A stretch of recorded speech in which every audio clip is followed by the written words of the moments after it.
और कार्यक्रमों का अभिनंदन करता हूं जिन्होंने फिरोजाबाद को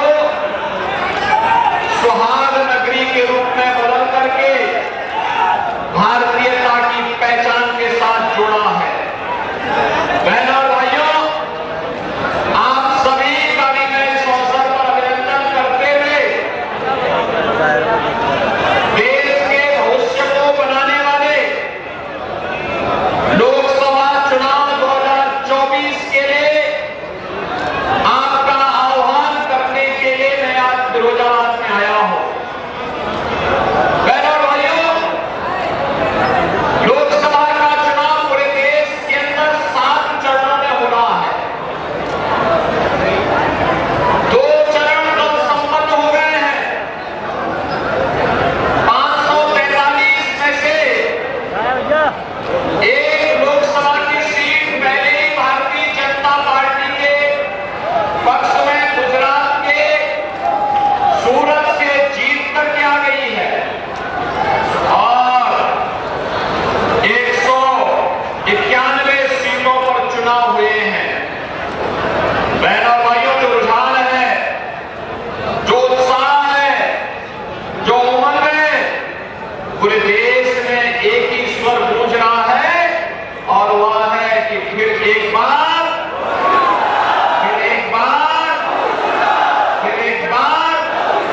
मोदी सरकार का। बहनों भाइयों, मोदी सरकार का जो स्वर गूंज रहा है अचानक नहीं गूंज रहा है। इसके लिए मोदी जी ने 10 वर्ष के अंदर देश के अंदर जो कार्य किया है वे कार्य आपके सामने हैं और इसीलिए मैं भी आपसे अपील करने के लिए आया हूं कि उज्जवल भविष्य, भारत के उज्जवल भविष्य के लिए, आत्मनिर्भर भारत के लिए, विकसित भारत के लिए भारतीय जनता पार्टी आवश्यक है और भारतीय जनता पार्टी को विजयी इसलिए बनाना है क्योंकि मोदी जी ने 10 वर्ष तक बिना रुके, बिना टिके, बिना थके, बिना झुके देश के लिए कार्य किया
कुत्सित प्रयास किया था।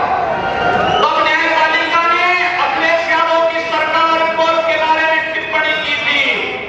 तब न्यायपालिका ने कहा था आज आतंकवादियों के मुकदमों को वापस ले रहे हो, कल बड़ी बेशर्मी के साथ इन आतंकवादियों को पद्म पुरस्कार से नवाजोगे, देश की सुरक्षा का क्या हाल होगा। ये देश की सुरक्षा के साथ, जनता जनार्दन की सुरक्षा के साथ खिलवाड़ करने वाली क्या समाजवादी पार्टी को आप वोट देंगे? क्या लोग वोट देंगे? बहनों और भाइयों, ये समाजवादी पार्टी के आते और विकास के कार्यों में डकैती डालते थे लोग। एक ही परिवार लूट मचाया हुआ था, तबाही मचाया हुआ था। मां भारत के सारे रिश्ते वहां मौजूद थे और बहनों और भाइयों, जिस तरीके से उनके द्वारा उस समय सुरक्षा के साथ खिलवाड़ होता था, मजाक किया जाता था, वह किसी से छुपा हुआ नहीं। और इसीलिए आपने हमसे कहने के लिए आया हो, आपने देखा होगा 80 करोड़ लोग फ्री में राशन की सुविधा का लाभ प्राप्त कर रहे हैं।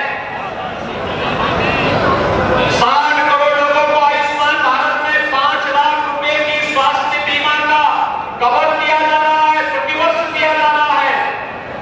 50 करोड़ लोगों को जनधन अकाउंट खोल दिए गए और जिन लोगों के पास उपचार की सुविधा नहीं होती है, कोई विधायक, कोई सांसद, कोई महापौर, कोई जिला पंचायत अध्यक्ष, कोई अन्य पदाधिकारी या पीड़ित भी अगर मुझे एक पत्र भेज देता है कि मेरे परिवार में फलाना व्यक्ति बीमार है, डॉक्टर का ये एस्टिमेट है, मेरी सामर्थ्य नहीं है, तो मैं मोदी जी के द्वारा बनाए गए उसके अकाउंट में सीधे पैसा भेज देता हूं कि जाओ भाई, ये तुम्हारा अधिकार है, उपचार करो।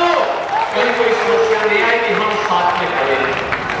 बहनों भाइयों, 12 करोड़ किसानों को किसान सम्मान निधि का लाभ, सपा बसपा और कांग्रेस की सरकार में किसान आत्महत्या करता है, आज किसान सम्मान निधि का लाभ प्राप्त कर रहा है।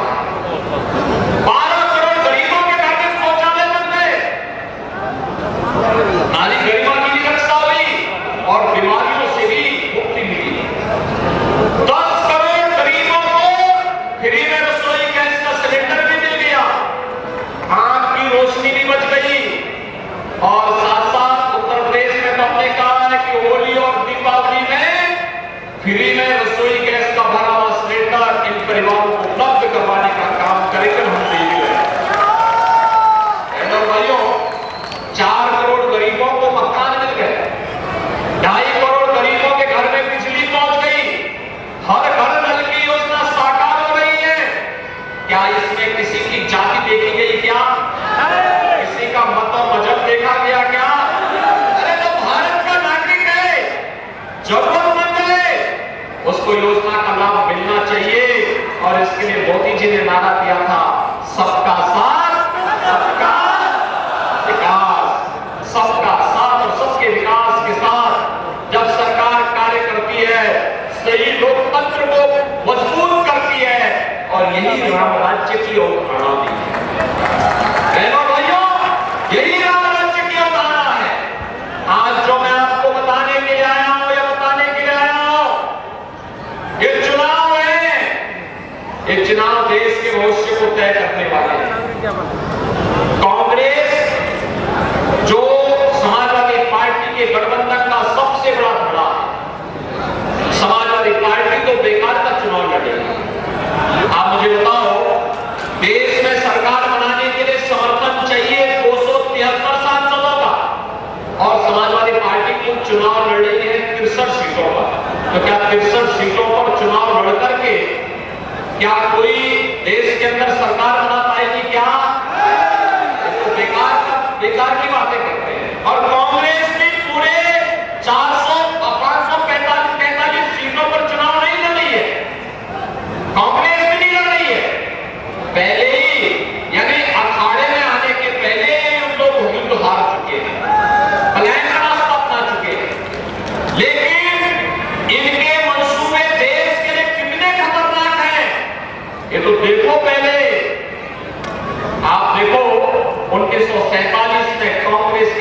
देश का विभाजन हुआ था। 1947 में देश को बांटा। अब कांग्रेस ने अपने मैनिफेस्टो में कहा है कि हम हर व्यक्ति की संपत्ति का सर्वे करवाएंगे और फिर उस पर एक विरासत टैक्स लगाएंगे और फिर उसमें से आधी संपत्ति को अपने कब्जे में ले लेंगे। क्या आप इसको स्वीकार करेंगे क्या? अरे मेहनत आपके बाप दादों ने किया, वो संपत्ति उन्होंने आपके लिए संपत्ति सुरक्षित रखी और अब कांग्रेस कह रही है कि इसको बांट देंगे। और किसको बांटेंगे? ये बांटेंगे बांग्लादेशी घुसपैठियों को, रोहिंग्या और अन्य ऐसे तत्वों को जिन लोगों के द्वारा आबादी बढ़ाने का एक प्रतरफा मिशन चल रहा है। बहनों भाइयों, ये लोग देश की सुरक्षा के साथ खिलवाड़ करके भारत के तालिबानीकरण की नींव रखना चाहते हैं। दूसरा कार्य मैनिफेस्टो में आप देखिए, कांग्रेस क्या कहती है? इसने कहा है अनुसूचित जाति, जनजाति और पिछड़ी जाति के हकों पर ये लोग डकैती डालने वाले हैं और समाजवादी पार्टी भी उनका सहयोग कर रही है। किस रूप में? आप सोचिए, जब कांग्रेस की यूपीए की गवर्नमेंट थी तब कांग्रेस ने जस्टिस रंगनाथ मिश्रा की अध्यक्षता में आयोग का गठन किया था। उसको रंगनाथ आयोग कहते हैं। उसने कहा था कि बहनों और भाइयों, उसने कहा था कि पिछड़ी जाति को मिलने वाले 27% आरक्षण में 6% मुसलमानों को दे देना चाहिए।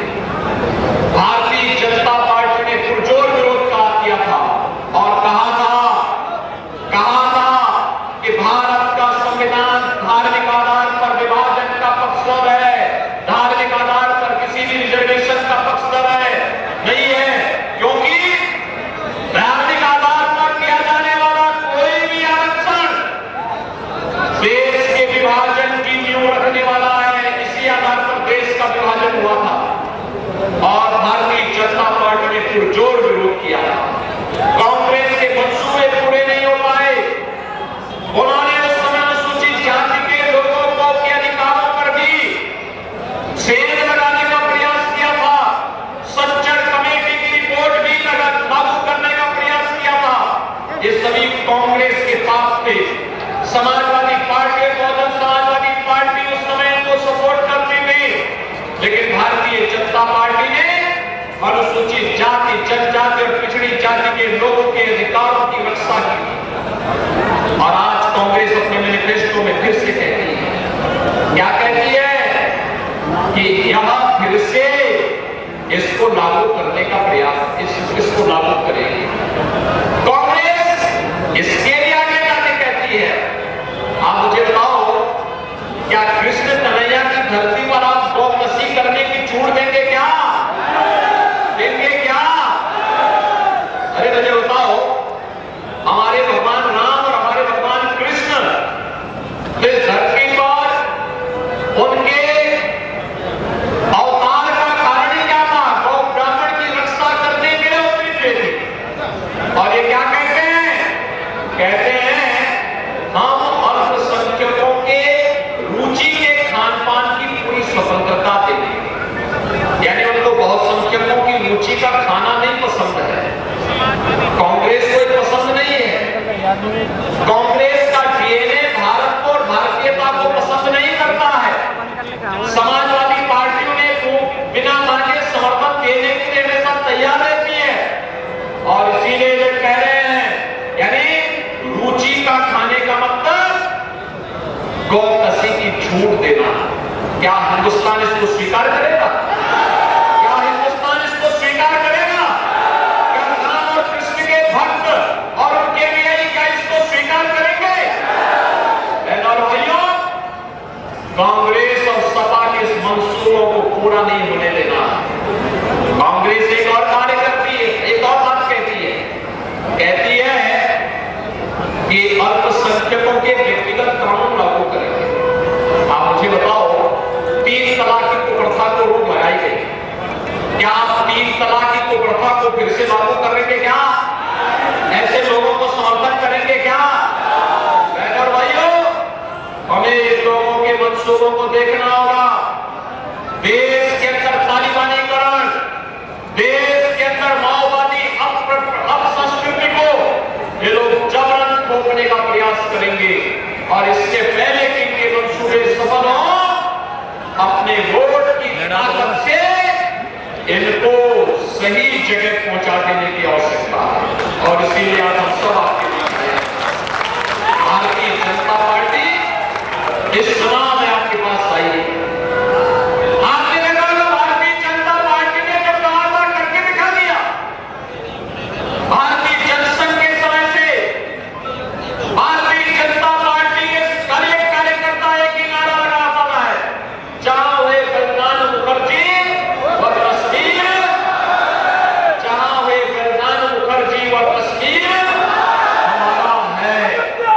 और इसके लिए भारतीय जनता पार्टी ने नारा दिया था, एक देश में दो प्रधान, दो विधान, दो निशान नहीं चलेंगे, नहीं चलेंगे। और भारतीय जनता पार्टी ने इस बात को कहा है, कश्मीर में धारा 370 हटाया है, आतंकवाद की ताकत में अंतिम तीर ठोका है। अब इस देश में समान नागरिक कानून भी देश के अंदर, पूरे देश के अंदर लागू करके रहेंगे। भारतीय जनता पार्टी दो प्रधान, दो विधान, दो निशान नहीं चलेंगे। ये भारतीय जनता पार्टी आश्वासन देने के लिए आई है। भारतीय जनता पार्टी ने किया है, करेगी।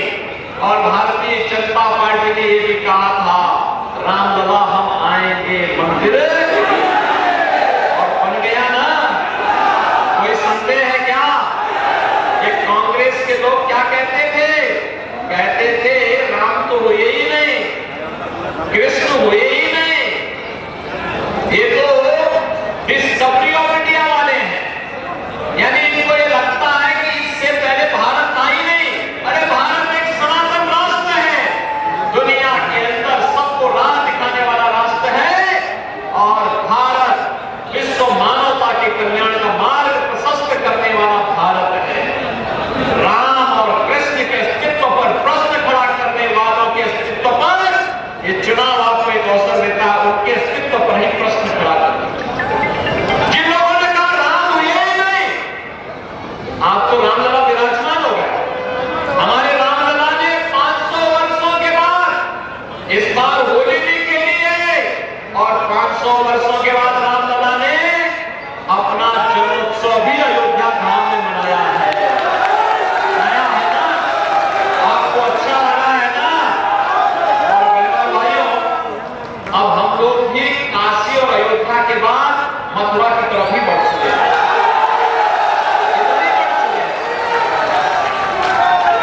आप सोचो, मैं पूछना चाहता हूं, क्या समाजवादी पार्टी कह पाएगी कि ब्रज भूमि का ये विकास होना चाहिए?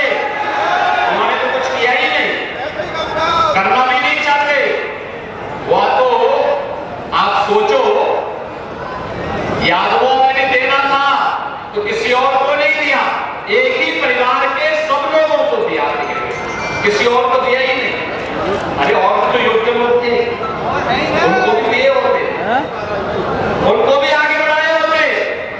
बहनों और भाइयों, ये लोग परिवारवादी लोग हैं, अपने परिवार के बाहर नहीं सोच सकते, अपने परिवार के बाहर नहीं सोच सकते। परिवारवाद के नाम पर जाति को लोग बदनाम करते हैं, सामाजिक ताने बाने को छितरने करते हैं, समाज और देश की सुरक्षा के साथ खिलवाड़ करते हैं, गरीबों के हकों पर डकैती डालते हैं, किसान को आत्महत्या करने के लिए मजबूर करते हैं, नौजवान को पलायन करने के लिए मजबूर करते हैं, व्यापारी को लूटने का काम करते हैं। भारतीय जनता पार्टी इसको स्वीकार नहीं कर सकती है। नौजवान के भविष्य के साथ खिलवाड़ करने वाले को हम लोग उसकी सही जगह पहुंचाने का काम करते हैं। और आपने देखा होगा, इन लोगों को किसी गरीब के साथ कोई सहानुभूति नहीं है। समाजवादी पार्टी और साथ सहानुभूति नहीं है, इनकी सहानुभूति तो माफिया के साथ है। और माफिया के लिए कैसे फतिया लोग पढ़ते हैं आपने देखा होगा अभी कुछ दिन पहले, देखा है ना, माफिया के लिए कैसे फतिया पढ़ते हैं। बहनों और भाइयों, मेरी आपसे अपील है, जो माफिया प्रदेश की सुरक्षा के लिए खतरा बने हुए थे, आपने देखा होगा कैसे लोग खतरा पैदा करते थे, वह आपके सामने है। मैं पूछना चाहता हूं समाजवादी पार्टी से, जो पूजा पाल इन्हीं की पार्टी की विधायक है, उनके पति राजपाल की हत्या माफिया ने की कि नहीं की थी, और समाजवादी पार्टी के द्वारा प्रश्न प्राप्त था कि नहीं था, अब माफिया उमेश पाल की हत्या माफिया के द्वारा की गई थी कि नहीं की गई थी, और क्या समाजवादी पार्टी का उसको प्रश्न नहीं प्राप्त था। यही नहीं, कृष्णानंद राय की हत्या, कृष्णानंद राय की हत्या के साथ साथ 6 भाजपा के कार्यकर्ताओं की हत्या, सुरक्षा गार्डों की हत्या, तमाम अन्य निर्दोषों की हत्या ये माफिया करते थे, व्यापारियों की हत्या करते थे, अपहरण करते थे, तब के माफियाओं के खिलाफ कार्रवाई नहीं होती थी। बहनों भाइयों, जब माफिया अपनी मौत मर रहा है, अपने कृत्यों की सजा पा रहा है, आज उसके लिए लोग फतिया पढ़ने के लिए उसके घर जाते हैं। तो मेरी आपसे अपील होगी कि इनको 5 वर्ष और बोलोगे कि जाओ फतिया पढ़ो, हमें देश की सरकार बनने कहना कहना इसके लिए, और इसीलिए मैं आया हूं आज आपको कहने के लिए, विकास की जिम्मेदारी हमारी है।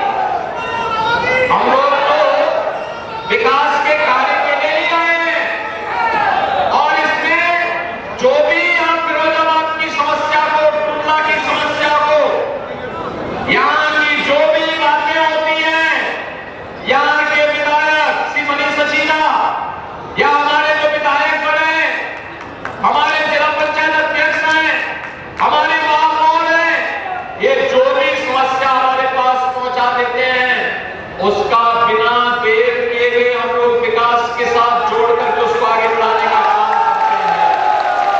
और आज मैं आपके पास आया हूं अपनी एक समृद्ध विरासत को लेकर के।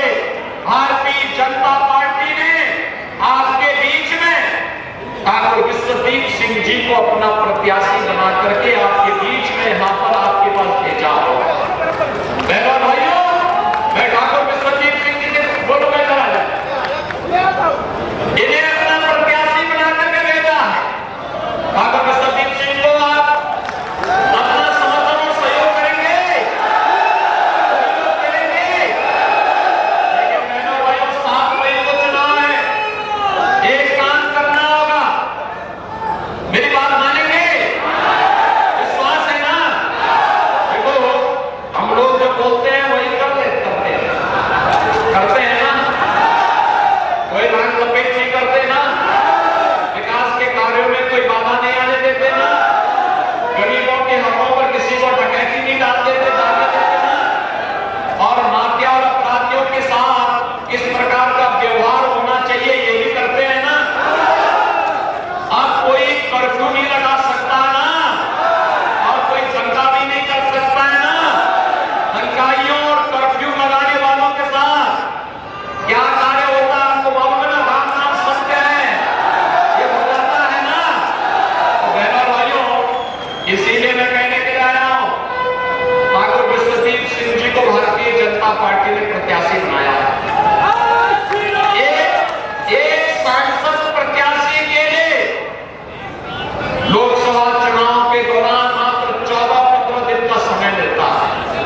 घर घर जाना कठिन होता है, घर घर जाना कठिन होता है, नहीं जा सकता। हर गांव में भी जाना कठिन होता है, क्योंकि 2000 से अधिक गांव है।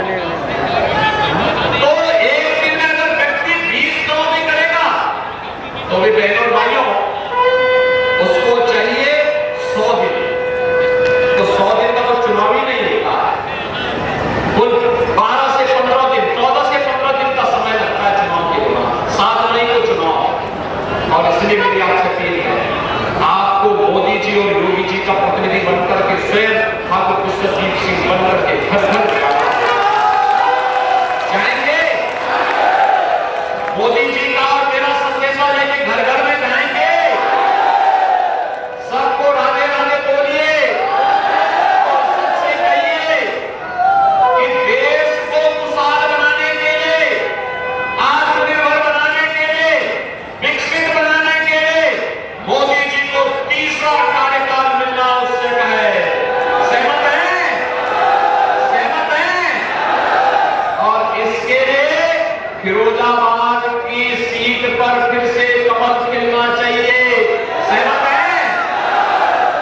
लेकिन इस